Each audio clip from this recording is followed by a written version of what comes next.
Hello everyone, कैसे हैं आप लोग। आई होप कि आप सभी लोग बहुत अच्छे होंगे। तो साथियों, जैसा कि आप सभी लोगों ने देखा कि अभी तक हमने आपको 3 क्लास में एनवायरनमेंट कंप्लीट करके दे दिया है। अब मैं सोच रहा हूं कि आपको 3 क्लास में ही साइकोलॉजी को कवर करके दे दूं, ताकि जब आप एग्ज़ाम में जाएं तो अपने आप को बिल्कुल सुरक्षित महसूस कर सकें और आपको किसी भी प्रकार की कोई प्रॉब्लम ना हो क्वेश्चन को सॉल्व करने में।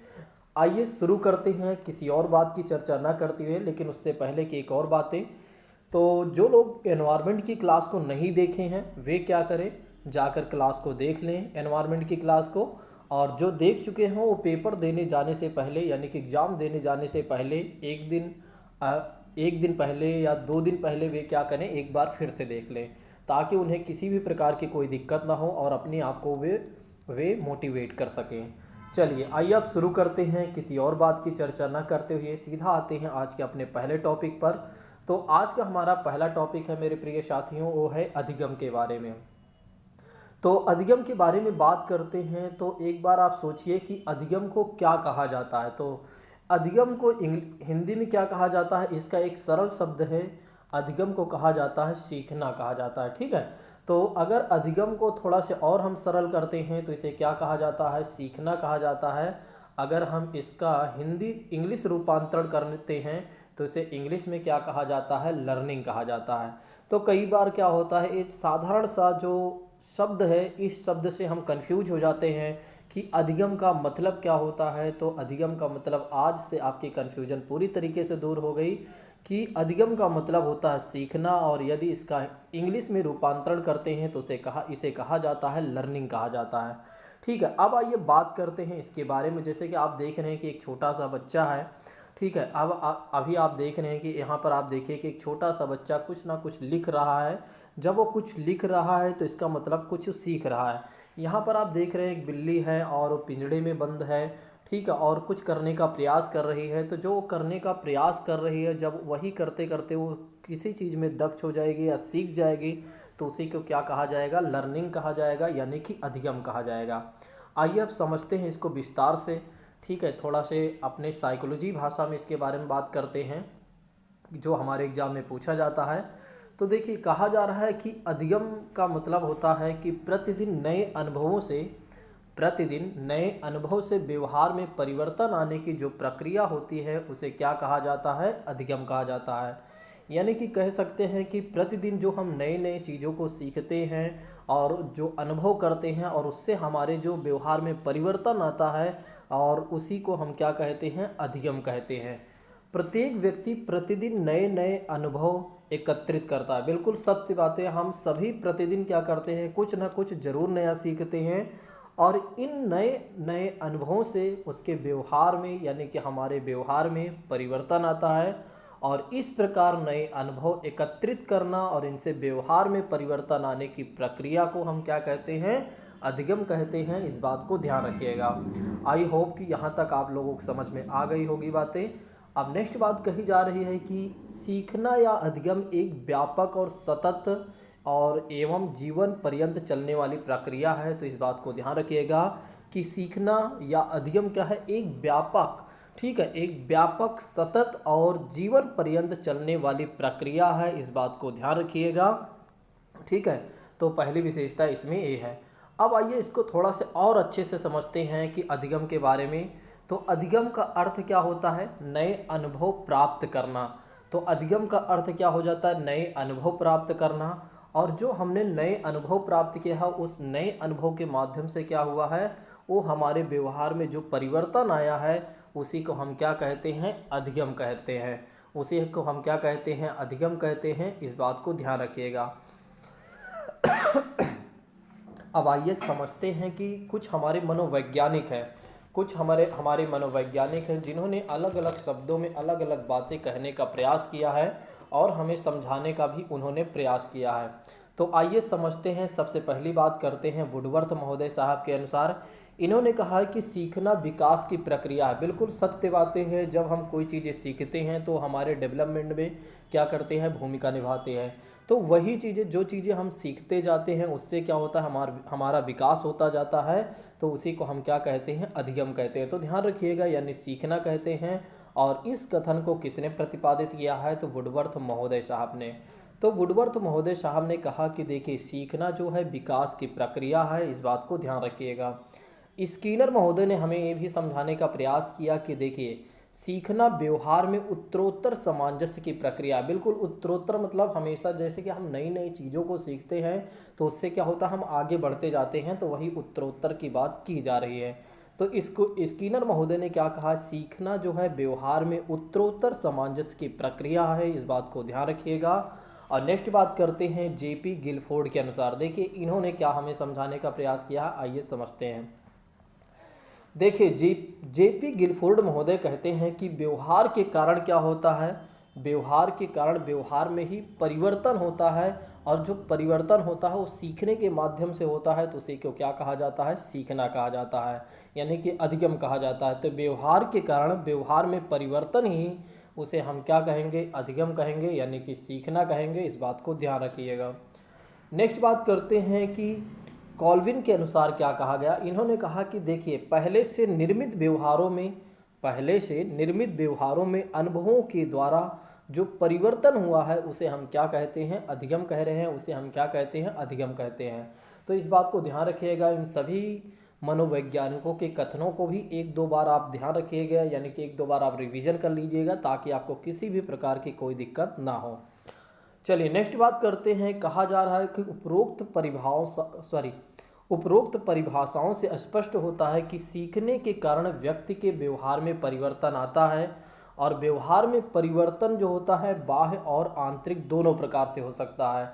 तो ध्यान रखिएगा कि एक तरीके से क्या कहा जा रहा है, यहाँ पर आप समझिएगा इसको कि देखिए सीखने के माध्यम से क्या होता है, सीखने के कारण क्या होता है कि व्यक्ति के व्यवहार में परिवर्तन आता है। बिल्कुल आप सोचिए कि जब हम छोटे थे, ठीक है, या कोई छोटा बच्चा है, एक तरीके से पहले उसे जब किसी बच्चे का जन्म होता है, इसको ऐसे समझिए, जब किसी बच्चे का जन्म होता है तो उसे कुछ भी नहीं पता होता है, उसका जो दिमाग होता है पूरा कोरे कागज़ का समान होता है। लेकिन जैसे जैसे उसकी उम्र बढ़ती जाती है, जैसे जैसे उसके परिवार, समुदाय, समाज के साथ संपर्क बढ़ता जाता है, वैसे वैसे उसके व्यवहार में परिवर्तन आता जाता है, और जो परिवर्तन आ रहा है वही अधिगम है।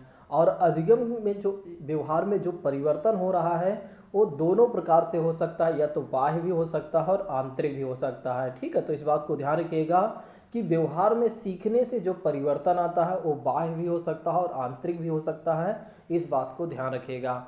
अतः सीखना एक प्रक्रिया है जिसमें क्या है, जिसमें अनुभव एवं प्रशिक्षण द्वारा व्यवहार में स्थायी और या अस्थायी परिवर्तन दिखाई देते हैं। बिल्कुल जो सीखना है वो एक तरीके से प्रोसेस है, यानी कि प्रक्रिया है। आप देखिए कि जब आप सीटेट की तैयारी करना प्रारंभ किए थे, ठीक है, तो इनिशियल स्टेज पर आप धीरे धीरे सीखते आ रहे थे, और वो किसके माध्यम से, कुछ तो आप स्वयं से अनुभव करते जा रहे थे, कुछ हमारे द्वारा जो प्रशिक्षण दिया जा रहा था, जो ट्रेनिंग दिया जा रहा था उसके माध्यम से।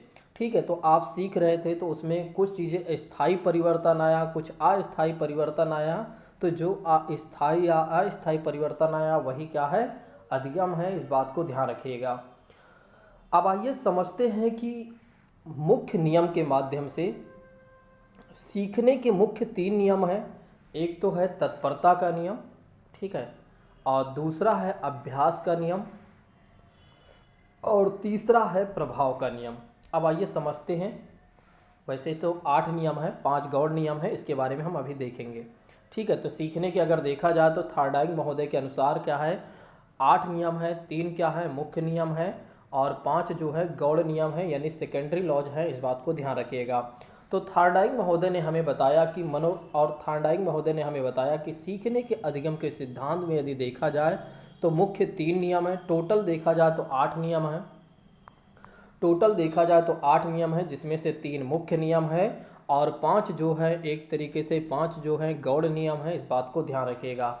और इस सिद्धांत को यानी कि अधिगम के सिद्धांत का प्रतिपादन किसने किया था, तो थार्डाइक महोदय ने किया था। और थार्डाइक महोदय कहाँ के थे, तो अमेरिका के प्रसिद्ध मनोवैज्ञानिक थे, इस बात को ध्यान रखिएगा।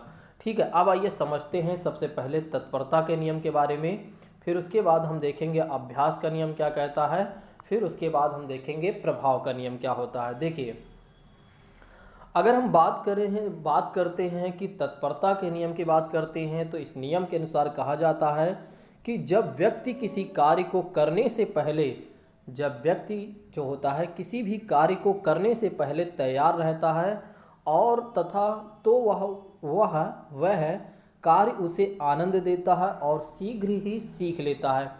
इसके विपरीत अगर देखा जाए तो जब व्यक्ति कार्य करने के लिए तैयार नहीं रहता है तो सीखने की इच्छा भी नहीं होती है और वह झुझला जाता है और या क्रोधित हो जाता है और सीखने की गति धीमी होती है। देखिए, तत्परता का नियम कहता है कि जब किसी काम को किसी व्यक्ति को करना होता है, यदि उस काम के लिए वो तैयार है तो उस काम को बेहतर कर पाएगा और जल्दी कर पाएगा और उसे कोई दिक्कत नहीं होगी। अगर वो तत्पर नहीं है, वो बिल्कुल अलर्ट नहीं है, उस काम को करने के लिए तैयार नहीं है, तो फिर उसके अकॉर्डिंग वो काम नहीं कर पाएगा। भले ही किसी काम को करेगा लेकिन बिना मन के करेगा तो उसमें वो गति नहीं आएगी, सीखने की या करने की कोई गति उतनी ज़्यादा नहीं आएगी। बस वो क्रोधित या मन या एक तरीके से कह सकते हैं कि वह व्यक्ति क्या कर सकता है, बिना मन के काम करेगा।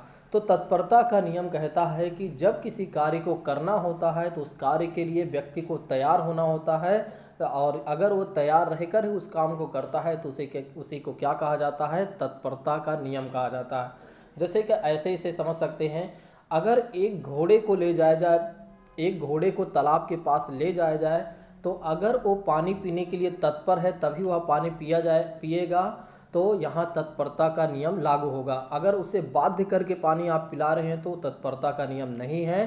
तो यानी कि कहा जा सकता है किसी को किसी काम के लिए ज़बरदस्ती नहीं किया जा सकता है, तो जो ज़बरदस्ती नहीं करते हैं उसी को क्या कहते हैं, तत्परता का नियम कहते हैं। आई होप कि आप सभी लोगों को समझ में आ गया होगा। चलिए अब आइए बात कर लेते हैं कि अभ्यास का नियम क्या है। अब आइए समझते हैं अभ्यास का नियम क्या है। देखिए, इस नियम में अगर देखा जाए तो इस नियम के अनुसार कहा जाता है कि व्यक्ति किसी क्रिया को बार बार यदि करता है तो उसे शीघ्र ही सीख जाता है और जिस क्रिया को वह छोड़ देता है उस बहुत समय तक नहीं करता है तो वह भूलने लगता है। जैसे कि बात करते हैं गणित के प्रश्न को हल करना, टाइपिंग करना, साइकिल चलाना। जैसे कि हम सभी लोग क्या करते हैं, अगर हम सभी क्या कोई भी व्यक्ति हैं एक तरीके से कह सकते हैं कि किसी काम को यदि वो बार बार नहीं करेगा या उसके प्रैक्टिस नहीं करता रहेगा बीच बीच में तो उस चीज़ को भूल जाएगा। तो यानी कि अभ्यास का नियम कहता है कि किसी चीज़ को हमेशा याद रखने के लिए उस पर हमेशा अभ्यास बनाए रखना चाहिए, तो उसी को क्या कहा जाता है, अभ्यास का नियम कहा जाता है। जैसे गणित को अच्छा करने के लिए अगर आपकी मैथमेटिक्स अच्छी नहीं है तो आपको क्या करना चाहिए, बार बार अभ्यास करते रहना चाहिए। यदि आप बार बार अभ्यास करते रहेंगे तो आप अपने काम में या अपने मैथमेटिक्स में दक्ष हो जाएंगे, तो उसी को क्या कहा जाएगा, अभ्यास का नियम कहा जाएगा। इस बात को ध्यान रखिएगा। जैसे कि यहाँ आप देख सकते हैं एक बालक है, साइकिल चलाना सीख रहा है। अगर वह डेली साइकिल चलाएगा तो क्या होगा, वो साइकिल चलाना बहुत अच्छे से सीख जाएगा और जो अच्छे से सीख जाएगा तो उसी को क्या कहा जाएगा, अभ्यास का नियम लागू हो गया। ठीक है, यहाँ पर देखिए एक टाइपर है और ये टाइपर क्या कर रहा है, बार बार टाइपिंग कर रहा है, तो यही क्या है, अभ्यास का नियम है। इस बात को ध्यान रखिएगा। चलिए अब आइए समझते हैं कि प्रभाव के नियम। देखिए, कोई भी छात्र बीच से छोड़कर नहीं जाएगा क्योंकि इसमें वे भी कंटेंट हैं जिनको आप नहीं जानते हैं, आपने पढ़ा भी होगा लेकिन समझा नहीं होगा, इसलिए आपको क्लास को लास्ट तक देखना चाहिए। दरअसल इसमें बहुत सारी चीज़ें हमने पिकअप किया हुआ है, तो बिल्कुल आपको छोड़ना नहीं है। भले ही आपको आता है लेकिन एट लीस्ट आप क्लास को पूरी देखिए ताकि आपका रिवीजन हो जाएगा और एज वेल एज आपके जो कन्फ्यूजन हो वो भी दूर हो जाएंगे। जिनके बारे में आप नहीं जानते हैं उनको भी आप समझने लगते हैं और उस चीज़ों को आप समझने लगेंगे। चलिए आइए समझते हैं कि प्रभाव का नियम क्या कहता है। देखिए, प्रभाव का नियम कहता है कि जीवन में जिस कार्य को व्यक्ति को करने का प्रयास करता है और उस व्यक्ति पर जो अच्छा प्रभाव पड़ता है या उस काम से जिस काम को करता है उसे यदि सुख या संतोष मिलता है तो उसे क्या होता है कि, या ऐसे कह सकते हैं, उन्हें वह सीखने का प्रयत्न करता है, या जिन कार्यों को करने पर व्यक्ति पर बुरा प्रभाव पड़ता है उन्हें वह छोड़ देता है। और इस नियम के अनुसार पुरस्कार तथा दंड का नियम भी कहा जाता है। देखिए, इसको ऐसे समझिए, प्रभाव का नियम होता है, प्रभाव का नियम कहता है कि अगर किसी कार्य को आपको करना है, अगर उस कार्य को करने में आपको अच्छा प्रभाव पड़ रहा है तो उसे क्या बोला जाएगा, प्रभाव का नियम कहा जाएगा। या इसे नियम या पुरस्कार या पुरस्कार तथा दंड का नियम भी कहेंगे। तो जिस कार्य में आप देखते हैं कि उससे क्या होता है, या तो आपको सकारात्मक प्रभाव पड़ेगा या तो नकारात्मक, कोई ना कोई प्रभाव जरूर पड़ेगा। तो सकारात्मक प्रभाव पड़ता है तो आप क्या करेंगे, उस काम को हमेशा निरंतर रखेंगे। अगर उस काम में अगर आपको हानि हो रही है यानी गलत प्रभाव पड़ रहा है तो उस काम को आप निरंतर नहीं रखेंगे। तो उसी को क्या कहा जाता है, प्रभाव का नियम कहा जाता है। मतलब कि कोई भी कार्य आप शुरू करते हैं, यदि उसमें आपको अच्छी चीज़ें यानी कि हमेशा डेली डेली आपको लगता है कि मैं सही जा रहा हूँ, तो उसी को क्या कहा जाता है, प्रभाव का नियम कहा जाता है। ठीक है, तो इसमें दोनों चीज़ें हैं। प्रभाव के नियम में चाहे सकारात्मक भी हो सकता है, नकारात्मक भी हो सकता है। अगर सकारात्मक रहा तो निरंतर आप करते रहेंगे उस कार्य को, अगर नकारात्मक रहा वो आपके लिए तो आप उसे छोड़ भी सकते हैं। ठीक है, लेकिन प्रभाव का नियम दोनों माना जाएगा। चलिए नेक्स्ट बात करते हैं अब गौड़ नियम। अभी तक हमने क्या क्या देखा, हमने देखा तत्परता के नियम को देखा, हमने अनुभव के नियम को सीखा, और उसके बाद हमने देखा कि प्रभाव के नियम को हमने बेहतर तरीके से देख लिया। अब आइए समझते हैं कि गौड़ का नियम क्या कहता है, यानी सेकेंडरी लॉज क्या कहता है। और इसमें देखा जाए तो पहला नियम कौन सा है, बहु अनुक्रिया का नियम है। दूसरा है मानसिक स्थिति का नियम है, और तीसरा नियम है आंशिक क्रिया का नियम है, और चौथा नियम है समानता का नियम है, और पांचवा नियम क्या कहता है, साहचर्य परिवर्तन का नियम है। इस बात को ध्यान रखिएगा, सारे नियम को आपको याद करके जाना है।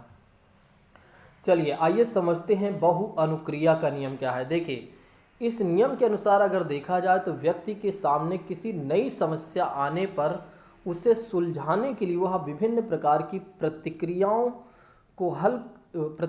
के हल ढूंढने पर प्रयत्न करता है। देखिए, मान लीजिए किसी व्यक्ति के सामने कोई नई समस्या आ गई है, तो उस समस्या को सुलझाने के लिए व्यक्ति क्या करेगा, विभिन्न प्रकार की प्रतिक्रियाएं करेगा उस समस्या को सॉल्व करने के लिए। तो पहली कंडीशन इसमें ए कहती है। दूसरी कंडीशन समझिएगा, वह प्रतिक्रियाएं तब तक करता रहता है जब तक कि समस्या का हल सही खोज न ले। जब तक वह समस्या का हल सही खोज नहीं लेता है तब तक उस कार्य को करता रहता है, और उसकी समस्या जब तक यानी सुलझ नहीं जाती है और उससे जब तक संतोष नहीं मिल जाता है तो उसे क्या कहा जाता है, बहु अनुक्रिया का नियम। मतलब कि कोई समस्या है, देखिए कोई समस्या, मान लीजिए कि एक बालक है, उसके सामने समस्या ये है कि मैथमेटिक्स की कोई सवाल है, तो उस सवाल को बार बार करने का प्रयास करेगा, और जब तक उसे एक तरीके से सही उत्तर नहीं मिल जाता है, जब तक सही उत्तर नहीं मिल जाता है तब तक वो ढूंढता रहेगा, और जब उसे सही उत्तर मिल जाएगा और संतोष प्राप्त कर लेगा तो उसी को क्या कहा जाता है, बहु अनुक्रिया का नियम कहा जाता है। बहु अनुक्रिया का नियम कहा जाता है मतलब कि एक समस्या के जब तक कि उस सॉल्यूशन नहीं मिल जाता है तब तक के ढूंढने की प्रक्रिया को हम क्या कहते हैं, बहु अनुक्रिया का नियम कहते हैं। इस बात को ध्यान रखिएगा। इसके बारे में एक और बातें भी कही जाती है। थॉर्नडाइक का प्रयत्न एवं भूल द्वारा सीखने का सिद्धांत भी इसी नियम पर आधारित है। इस बात को ध्यान रखिएगा। चलिए अब आइए समझते हैं मानसिक स्थिति या मनोवृत्ति का नियम क्या है। देखिए, मानसिक स्थिति या मनोवृत्ति का नियम कहता है, इस नियम के अनुसार कहा जाता है कि जब व्यक्ति सीखने के लिए मानसिक रूप से तैयार रहता है तो वह शीघ्र ही सीख लेता है। जैसे अभी आपने देखा तत्परता का नियम, जैसे तत्परता का नियम है वैसे मानसिक स्थिति का नियम है। मतलब कि किसी काम को करने के लिए यदि आप मानसिक रूप से तैयार हैं तो उस चीज़ को आप जल्दी सीख लेंगे। अगर मानसिक रूप से आप तैयार नहीं हैं तो उस चीज़ को आप जल्दी नहीं सीख पाएंगे। तो उसी को क्या कहा जाता है, मानसिक स्थिति या मनोवृत्ति का नियम कहा जाता है। इस बात को ध्यान रखिएगा। तो मनोवृत्ति के नियम में क्या कहा जाता है, किसी काम को सीखने के लिए या किसी चीज़ को सीखने के लिए आपका मानसिक रूप से तैयार होना बेहद ज़रूरी है। ठीक है, अगर एक तरीके से आपका मस्तिष्क तैयार नहीं है यानी कि आप तैयार नहीं हैं तो फिर आप चीज़ों को नहीं सीख पाएंगे, तो फिर उसे मानसिक स्थिति या मनोवृत्ति का नियम नहीं कहेंगे। ठीक है, तो मानसिक स्थिति या मनोवृत्ति का नियम कहता है कि किसी चीज़ को सीखने के लिए आपको सबसे पहले स्वयं से तैयार रहना चाहिए, तभी आप उस चीज़ को सीख पाएंगे। उसी को क्या कहा जाता है, मनोवृत्ति का नियम। यानी कि किसी के चीज़ के बारे में सीखने से पहले उसमें एक अच्छी अवधारणा बना लेना ही मनोवृत्ति का नियम कहा होता है। इस बात को ध्यान रखिएगा। चलिए अब आइए समझते हैं आंशिक क्रिया का नियम। आंशिक क्रिया का नियम कहता है कि देखिए कि व्यक्ति किसी समस्या को सुलझाने के लिए अनेक क्रियाएं प्रयत्न एवं भूल के आधार पर करता है। वह अपनी अंतर्दृष्टि का प्रयोग कर आंशिक क्रियाओं की सहायता से समस्या को हल ढूंढ लेता है। देखिए इसमें क्या होता है कि जब व्यक्ति के पास क्या होते हैं, कोई समस्या होते हो तो उसके सुलझाने के लिए तमाम प्रकार के प्रयत्न करता है और भूल भी जाता है। देखिए एक बात सत्य है, मान लीजिए आपके सामने कोई समस्या आ गई, तो उस समस्या को सॉल्व करने के लिए आप पहले योजना बनाएंगे, तो उस योजना में आप कई चीज़ों का प्रयत्न भी करेंगे और कई चीज़ें प्रयत्न करके आप भूल भी जाएंगे। तो उसमें से जो आंशिक कोई अच्छी चीज़ें आपको पता चल गई, तो उस प्रक्रियाओं के माध्यम से, जैसे आपको थोड़ा सा क्लू मिल गया, तो उसके माध्यम से जो समस्या आप ढूंढ ले रहे हैं उसी को आप क्या कहते हैं, ढूंढ कर हल कर लेते हैं। तो उसे क्या कहा जाता है, आंशिक क्रिया का नियम कहा जाता है। मतलब किसी समस्या की छोटी सी क्लू आपको मिल गया, तो उसके माध्यम से यदि आप उस चीज़ का सॉल्व कर लेते हैं तो उसी को क्या कहा जाता है, आंशिक क्रिया का नियम। जैसे कि आपने देखा है कि मैथमेटिक्स में क्या होता है, जैसे बीजगणित में आप देखते हैं कि कई बार क्या होता है, सवाल को अच्छे से सॉल्व करते हैं आते हैं, लेकिन वो क्या हो जाता है, गलत हो जाता है। लेकिन जब उसमें थोड़ा से हमें थोड़ा पता चल जाता है क्लू कि अच्छा यहाँ से ऐसी प्रॉब्लम हो रही थी, तो उसी थोड़े से जो क्लू है उसी के माध्यम से आप क्या कर रहे हैं कि उस चीज़ का, उस सवाल को आप हल कर ले रहे हैं, तो उसी को क्या कहा जा रहा है, आंशिक क्रिया का नियम कहा जा रहा है। इस बात को ध्यान रखिएगा। चलिए अब आइए समझ लेते हैं कि समानता का नियम क्या है। समानता का नियम कहता है कि देखिए, किसी समस्या के प्रस्तुत होने पर व्यक्ति पूर्व अनुभव यानी कि पहले के अनुभव, जो स्वयं के पहले के अनुभव हैं या परिस्थितियों में समानता पाए जाने पर उसके अनुभव स्वतः ही स्थानांतरित होकर सीखने में उसकी मदद करते हैं। उसी को क्या कहा जाता है, समानता का नियम। जैसे आप समझिएगा, मान लीजिए आप नाइन्थ आपने पढ़ा और 10 में आप आ गए, तो नाइन्थ में जो चीज़ें आपने पढ़ा हुआ है और अगर उसी से संबंधित 10 में कोई टॉपिक मिल जाता है, तो वो क्या हो जाता है, जो आपका पहले का अनुभव है और जो आज की परिस्थिति है उसके साथ जो आप एक तरीके से समानता स्थापित कर पा रहे हैं, उसी को क्या कहा जाता है, समानता का नियम कहा जाता है। ठीक है, तो समानता के नियम में क्या होता है कि कोई चीज़ें आपको पहले से पता हो और जो तत्काल जो उस समय की परिस्थिति है, प्रेजेंट की परिस्थिति है, उसके साथ आप क्या कर रहे हैं, समानता ला रहे हैं कि अच्छा पहले ऐसा हुआ था, अब ऐसा हो रहा है, पहले ऐसा हुआ था, तो इसका मतलब पहले से इसी तरह से पहले वाली ही जो प्रक्रिया हमने अपनाया था उसी के माध्यम से हम इस चीज़ को कर सकते हैं। जो आप समानता ला रहे हैं उसी को क्या कहा जाता है, समानता का नियम कहा जाता है। इस बात को ध्यान रखिएगा। तो यानी कि इसमें क्या होता है, समानता के नियम में क्या होता है कि व्यक्ति को सीखने में कोई दिक्कत नहीं होती है, उसको समझ आ जाती है कि अच्छा पहले ऐसी घटना हुई थी, तो ये भी घटना बिल्कुल ऐसे ही है, तो मुझे ऐसे कर लेना चाहिए। तो इसी को क्या कहा जा रहा है, समानता का नियम कहा जा रहा है। इस बात को ध्यान रखिएगा। अब आइए समझते हैं कि साहचर्य का नियम, साहचर्य परिवर्तन का नियम क्या है। देखिए इसमें देखा जाए तो व्यक्ति प्राप्त ज्ञान का उपयोग अन्य परिस्थितियों में या सहकारी उद्दीपक वस्तु के प्रति भी करने लगता है। जैसे इसको समझिएगा ऐसे, जैसे कुत्ते के मुंह से भोजन सामग्री को देखकर लार टपकने लगती है, परंतु कुछ समय बाद भोजन के बर्तनों को देखकर भी लार टपकने लगती है। तो इसे क्या कहा जा रहा है, साहचर्य का परिवर्तन नियम। मतलब कि साहचर्य के परिवर्तन नियम में क्या होता है कि अगर किसी चीज़ को देखकर अगर आपके मन में वो लालसा बढ़ रही हैं, तो फिर अगर आपने उसके बाद भी किसी चीज़ को आपने देख लिया उसी तरह से, तो भी जो लालसा आपकी बढ़ रही है उसी को क्या कहा जा रहा है, साहचर्य का नियम कहा जा रहा है। मतलब कि एक तरीके से जुड़ाव महसूस कर रहा है, बस इतना आप समझ लीजिए।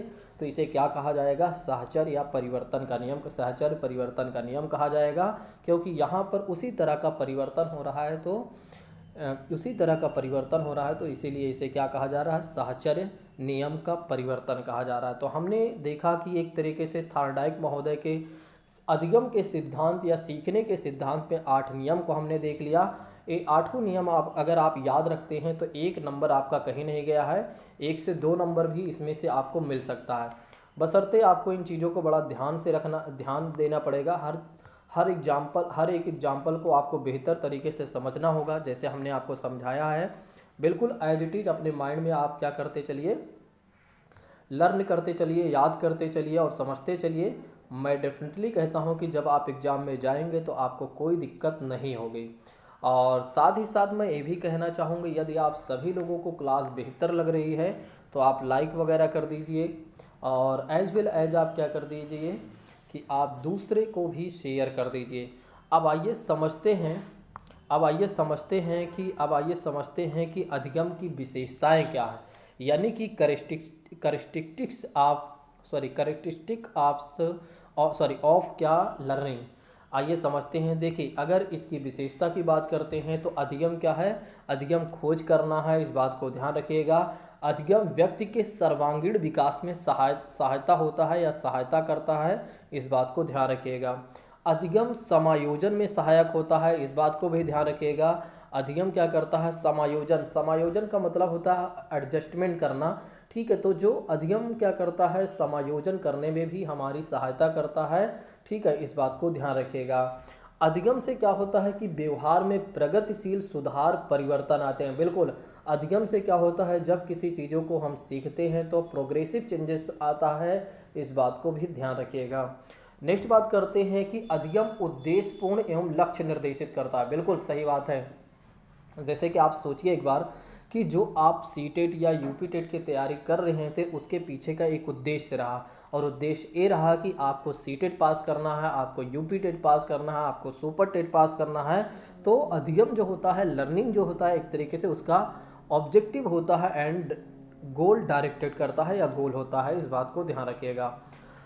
अधिगम जो है एक तरीके से यूनिवर्सल प्रोसेस है। अधिगम एक सार्वभौमिक प्रक्रिया है जो सभी के लिए है एक तरीके से। और नेक्स्ट बात करते हैं कि अधिगम जो है जीवन पर्यंत चलने वाली एक सतत प्रक्रिया है, इस बात को भी ध्यान रखिएगा कि अधिगम जो है जीवन पर्यंत चलने वाली प्रक्रिया है। आपने देखा है कि जैसे विकास की गति नहीं रुकती है, वैसे अधिगम की भी गति नहीं रुकती है, और अधिगम से ही क्या होता है, विकास होता है, इस बात को भी ध्यान रखिएगा।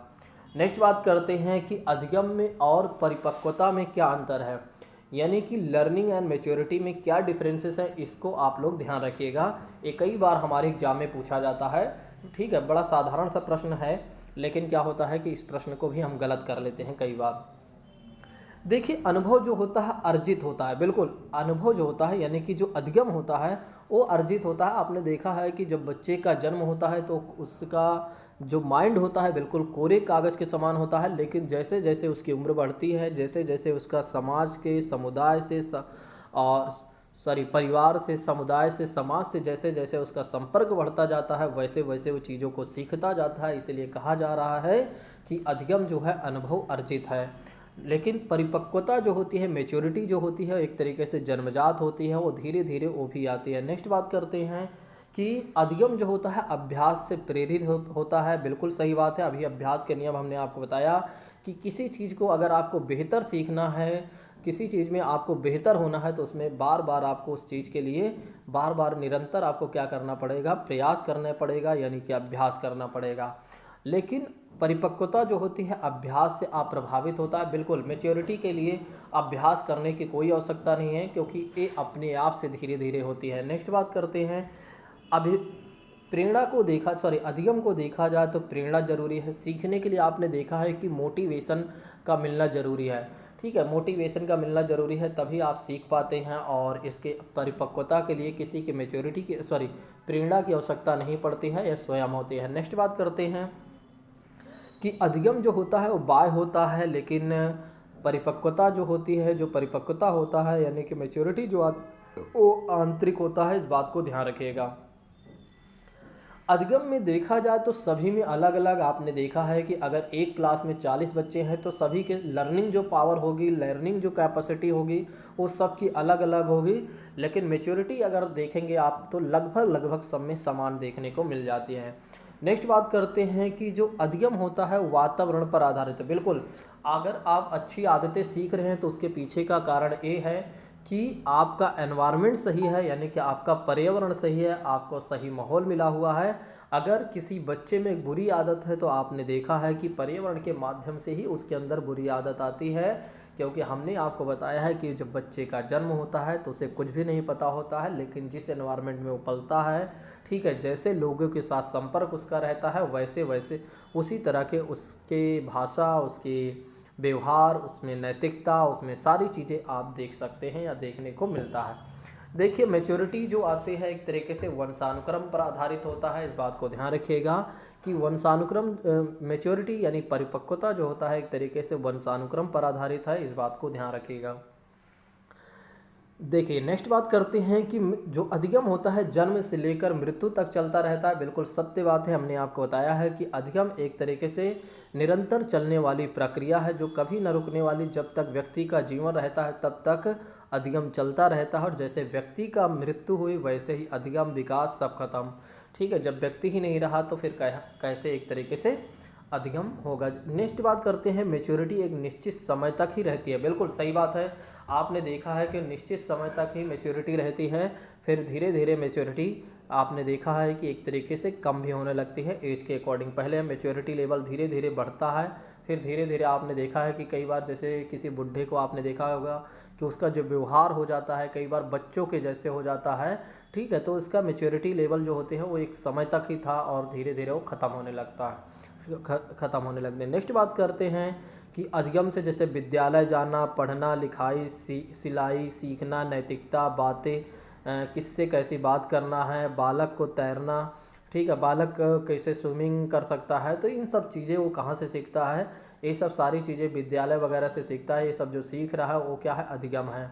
और मैच्योरिटी का मतलब है कि घुटनों के बल चलना। आपने देखा जब बच्चा धीरे धीरे मैच्योर होता जाता है तो घुटनों के बल चलता है, फिर खड़ा होता है, फिर बोलना शुरू करता है। तो ये सब क्या है, जो ये बोल रहा है, जो ये घुटनों बल चल रहा है, खड़ा हो रहा है, ये सब क्या है, उसकी मैच्योरिटी है। इस बात को ध्यान रखिएगा।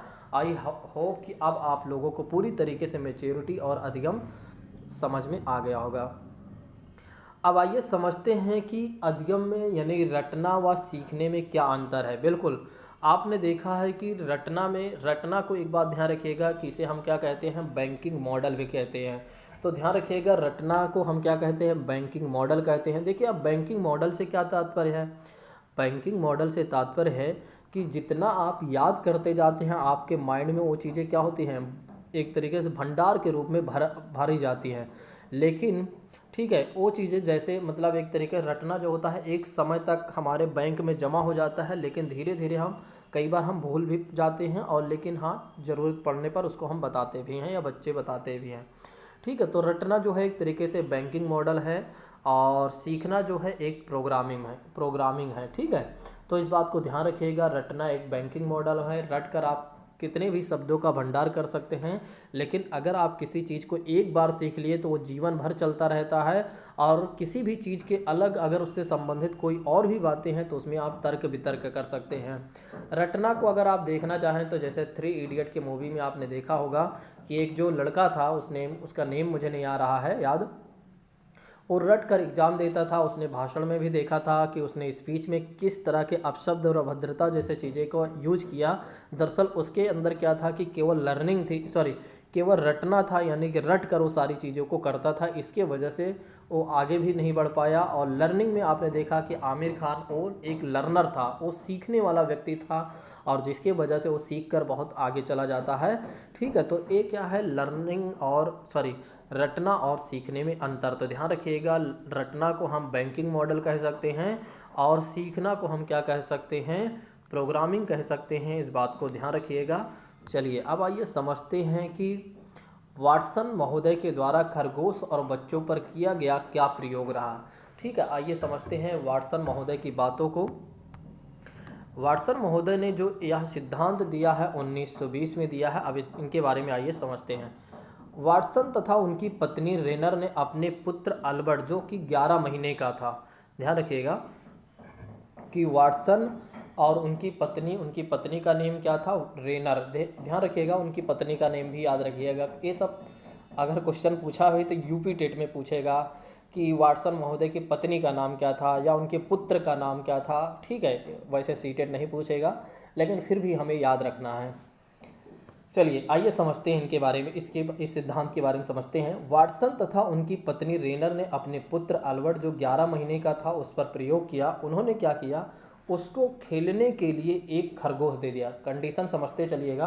पहली कंडीशन में उन्होंने क्या दिया, खेलने के लिए उसे एक खरगोश दे दिया। इस बात को ध्यान रखिएगा।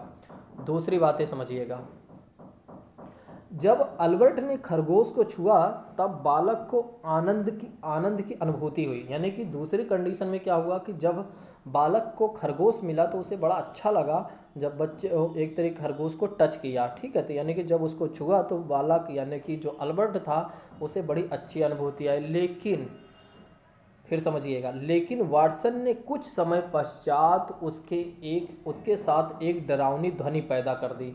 अब तीसरी कंडीशन में क्या होती है कि वाटसन महोदय ने क्या किया कि उसके साथ क्या कर दिया, एक डरावनी ध्वनि पैदा की, और इस क्रिया को उसने बार बार दोहराया। अब जब अल्बर्ट एक तरीके उस खरगोश के हाथ लगाता है तो इसका परिणाम यह हुआ कि डरावनी ध्वनि के न होने पर भी अल्बर्ट खरगोश से डरने लगा। देखिए इसको ऐसे समझिए। चौथी कंडीशन में क्या हुआ कि जब अल्बर्ट एक तरीके से खरगोश को छुआ तो छूने पे पहली बात है तो उसे पहले तो ये समझ लीजिए उसे अच्छा अनुभूति हुई, लेकिन जब वो धीरे धीरे छू रहा था तब उसे एक डरावनी ध्वनि प्राप्त हुई। तो जैसे ही वो खरगोश को छूता था वैसे एक डरावनी ध्वनि पैदा होती थी। लेकिन जब वह नहीं भी छूता था और खरगोश को देखने के बाद भी, ठीक है, खरगोश को देखने के बाद भी उसे क्या होने लगा, यानी कि हर खरगोश को देखने के बाद भी वो डरने लगा, ठीक है। और साथ ही साथ उसको एक और अवधारणा बन गई कि हर वो नरम चीज़ों में क्या होता है या कोमल वाली चीज़ों में क्या होता है, कहीं ना कहीं डरावनी ध्वनि निकलती है। इसीलिए वो रुई के गोले को भी छूता है यानी टच करता है तब भी एक तरीके से क्या हो जाता है कि बच्चा डर जाता है। यानी कि उसके मन में एक अवधारणा बन जाती है कि हर नरम चीज़ों में क्या होती है, कहीं ना कहीं एक तरीके से डरावनी ध्वनि निकलती है। इसलिए बच्चा अब यहाँ पर डरने लगता है, ठीक है। तो वाटसन महोदय ने इसको समझाने का हमें प्रयास किया, ठीक है। तो आपने देखा कि सीखने के सिद्धांत में इन्होंने बताया कि अगर किसी चीज़ के बारे में किसी बच्चे को बताया जाता है तो उसके बारे में जो अवधारणाएं आप विकसित करेंगे उसी तरह का बच्चा समझने लगेगा। तो उसी को क्या कहा गया, एक तरीके से अधिगम कहा गया, ठीक है। तो अधिगम जो एक तरीके से है वो एक तरीके से अवधारणा ही है जो कि वाटसन साहब ने इसे प्रयोग करके दिखाया, ठीक है। अब आइए समझते हैं इसको ऐसे थोड़ा सा एक और एग्जाम्पल के माध्यम से। राजू खिड़की के पास खड़ा था, अचानक तूफान आया और बिजली चमकी और तेज कड़कने की आवाज़ आई। राजू शोर सुनकर उछलने लगा और रोने लगा, और इस घटना के कुछ समय पश्चात वापस इस तरह की आवाज़ आने पर राजू डरकर रोने लगा। तो यहाँ पर कह सकते हैं कि एक तरीके से अवधारणा है कि बच्चे को जिस तरह की एक तरह एनवायरनमेंट मिलेगा उसी एनवायरनमेंट के माध्यम से वो अपने मन में अवधारणा बना लेता है कि अगर इस तरह की चीज़ें कोई हो रही हैं तो ऐसा होगा। तो ये क्या है कि बच्चा सीख ही रहा है, यानी कि यहाँ पर अध्ययन कर रहा है, यहाँ लर्निंग कर रहा है। इस बात को ध्यान रखिएगा जो उसने एक अवधारणा बनाई। अब आइए समझते हैं कोहलर महोदय ने क्या बताया है, कोहलर का प्रयोग के बारे में। कोहलर बार बार याद आता है। अब आइए समझते हैं कि कोहलर महोदय के बारे में इन्होंने क्या बताया, इन्होंने क्या एक्सपेरिमेंट किया है। तो इनके बारे में बात करते हैं तो सूझ का सिद्धांत कोहलर द्वारा ही किया गया है, इस बात को ध्यान रखिएगा। तो सूझबूझ के सिद्धांत अगर आपके एग्जाम में पूछा जाता है किसने यह सिद्धांत को प्रतिपादित किया है तो कोहलर महोदय के द्वारा प्रतिपादित किया गया है, इस बात को ध्यान रखिएगा।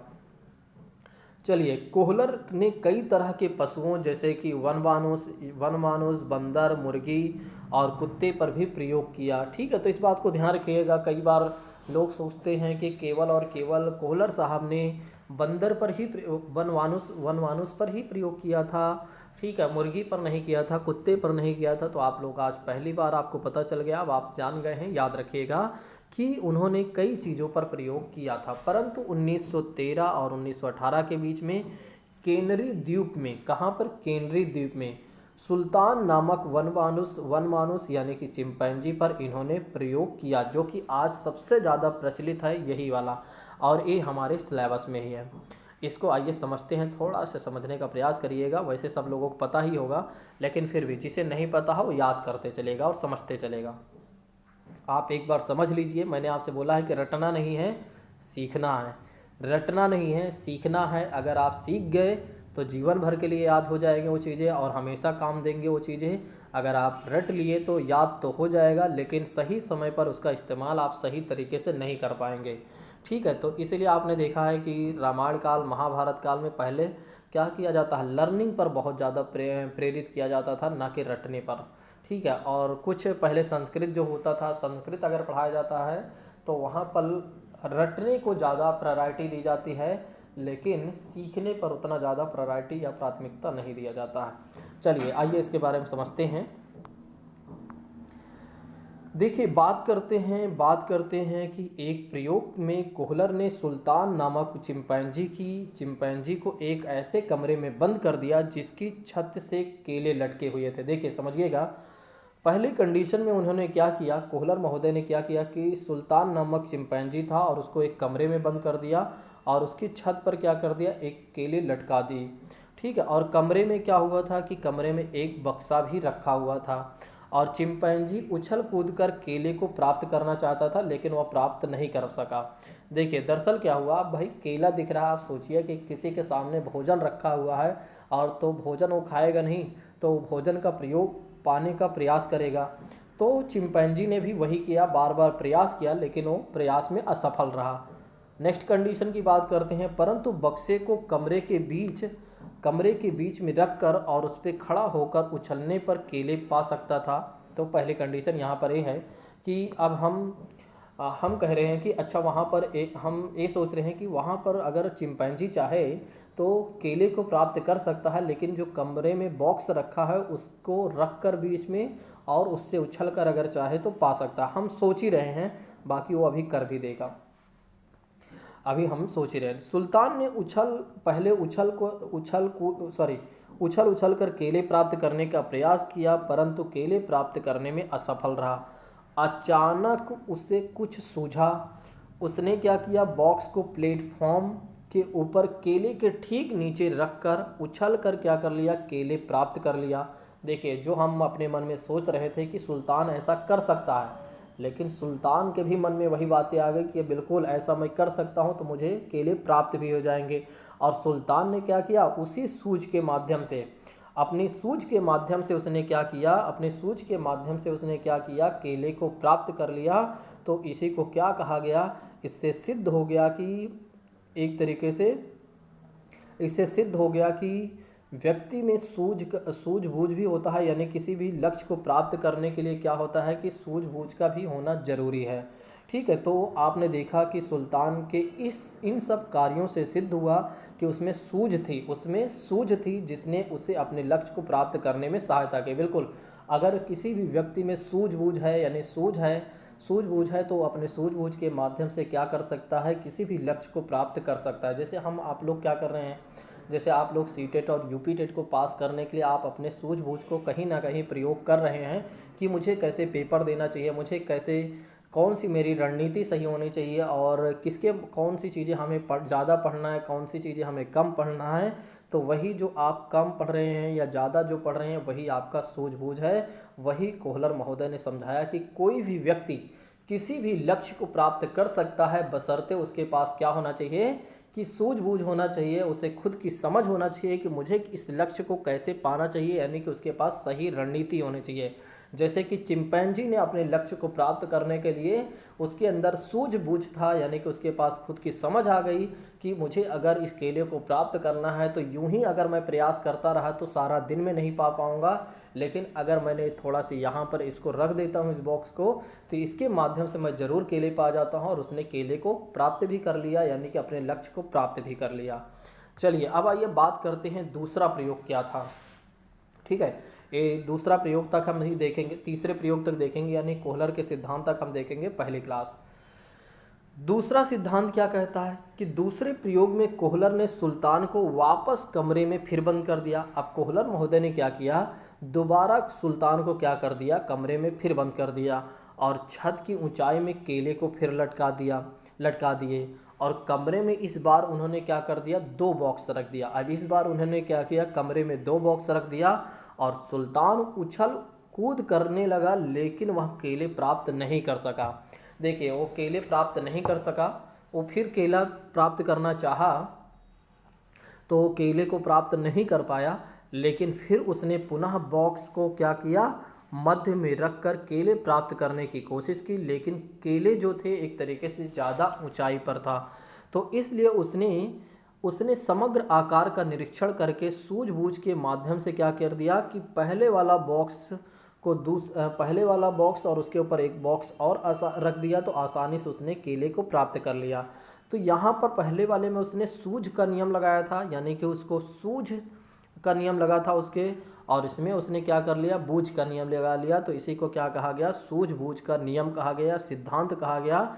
यानी कि एक व्यक्ति सूझबूझ के माध्यम से किसी भी चीज़ को प्राप्त कर सकता है, यानी कि कोई भी लक्ष्य वो हासिल कर सकता है। अब आइए समझते हैं, एक और कंडीशन है, ठीक है, एक क्लास का लास्ट पॉइंट है।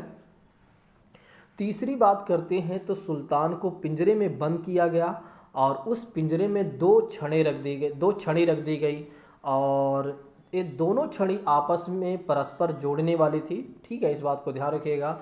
और इस बार केले को पिंजरे के बाहर रख दिया गया। देखिए अब की बार क्या कर दिया गया कि पिंजरे के बाहर केले को रख दिया गया, ना कि अंदर रखा गया। अब सुल्तान ने पहले केले को हाथ से खींचने की कोशिश की। बिल्कुल सही बात है कि कोई भी व्यक्ति होगा तो देखेगा उस चीज़ को पाने का पहले साधारण सा रूल अपनाएगा, ठीक है, जल्दी ही विशेष का नियम तो लागू करेगा नहीं। जैसे आप लोग हैं, हम लोग हैं, कि अगर हमें अपनी परीक्षा को पास करना है तो हम सबसे पहले जो साधारण नियम होंगे उन्हीं चीज़ों को हम पढ़ेंगे, डायरेक्ट थोड़े ना विशेष नियम को हम ध्यान रखेंगे। तो उसी तरह से सुल्तान का नियम था। सुल्तान ने क्या किया कि पहले यूं ही केले को पकड़ने का प्रयास किया, पाने का प्रयास किया, लेकिन फिर उसने क्या किया, सूझबूझ का प्रयोग किया, छड़ी उठाई और छड़ी को आपस में जोड़ दिया, और जोड़ने के पश्चात उसने केले को प्राप्त कर लिया। तो इसी को क्या कहा गया, सूझबूझ का सिद्धांत कहा गया, ठीक है। तो इस बात को ध्यान रखिएगा। और इस सिद्धांत को किसने दिया है, कोहलर महोदय ने दिया है। अब मुझे नहीं लगता कि आपका कोई प्रश्न गलत होगा, ठीक है। अब यहाँ तक कि आपके सारे प्रश्न बिल्कुल सही हो जाएंगे, अगर आएगा तो आपके एग्जाम में, वैसे आता ही आता है 100%, ठीक है। तो इसको आप ध्यान रखिएगा कोहलर महोदय के बारे में कि 1913 से लेकर 1918 के बीच में इन्होंने इस सिद्धांत को दिया था, इस बात को ध्यान रखिएगा। चलिए आज की क्लास को अब यहीं पर हम स्थगित करते हैं, और कल मिलते हैं अपने क्लास में, और भी कुछ जानने का हम प्रयास करेंगे। जैसे कि मैं आपको बता देता हूँ कि कल हम देखेंगे, यानी कि नेक्स्ट क्लास में हम देखेंगे विकास तथा अभिवृद्धि में क्या अंतर है, ठीक है। ऐसे और भी पॉइंट हैं, और भी टॉपिक हैं, बस आप धीरे धीरे समझते चलिए और थोड़ा से सपोर्ट करते चलिए। मैं डेफिनेटली कहता हूं कि आपको बहुत अच्छे से सारा कुछ करा कर दूंगा, ताकि जब आप एग्ज़ाम देने जाएं तो कोई दिक्कत ना हो। यानी कि संडे तक साइकोलॉजी ख़त्म हो जाएगी, टेंशन मत लीजिए, ठीक है। और संडे के भी कुछ लोगों का शायद एग्ज़ाम हो, तो अगर ज़्यादा लोगों को एग्ज़ाम है तो कल अगर आप कहिए तो मैं 2 क्लास आपको प्रोवाइड करा देता हूँ, ठीक है। अगर आप लोग हमें मैसेज कर दीजिएगा, वैसे कमेंट कर दीजिएगा कि हाँ सर 2 क्लास हम ले सकते हैं, तो आप लोग अगर हमें बोल देंगे तो मैं आपको 2 क्लास प्रोवाइड करा दूँगा, ठीक है। यानी कि दोनों क्लास आप देख कर जाइए, ताकि आप खुद में मोटिवेट हो सकें।